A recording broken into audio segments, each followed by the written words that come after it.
Мына соңғы кезде көп рахмет дегенді қазақтың үлкен рахмет деп айтатындар.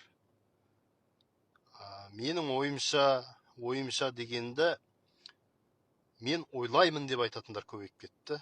Көп болғанда өте көп, олар енді қайдан алып отырғанын біліп отырмыз. Я думаю, большое спасибо дегеннің орысшадан сөзбе-сөз аударылған нұсқалар жаңа жоғарыда айтқан екеуде. Осыны шама келсе дұрыс қолдансақ деп түсіріп отырған жайым бар.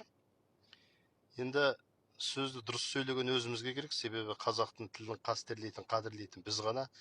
Біз қазақтан басқа ешкімге де қажет емес ол сөз. Жаңағы Мұқағали ақын айтады ғой, кей кезде дүниеден түңілсем де қасиетті тілімнен түңілмедім деп, иә. Екінші бақытым тілім менің деп келетін өлеңінде.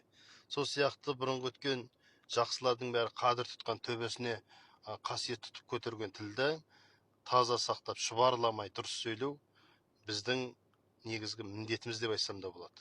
Сондықтан қисық қыңыр пікір жазбай мына жерге, ол қайтеді екен, әркім өзі біледі деп, ол әркім өзі біліп сөйлей беретін болса, тіліміз жоғалып кетеді, шынын айтқан кезде, құрып, ала-құлап. Соғысап, кері сиіп, түйе ұқсап, кері қарай шаптырмай, дұрыс сөйлеп үйренейік ағайын. Мен осындай қате сөйлейтін сөздерді бірлі екіден түсіріп отырмын. Бір жолда көп сөзді айтатын болса, адамның есінде қалмайды. Сондықтан жеке-жеке видео арнап отырмын.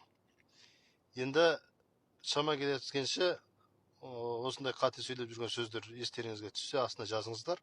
Жеке-жеке сөйлеп, талдап, талқылап, дұрыс нұсқасын таратып отырайық. Мына видеоны да бөлісіп қойыңыздар.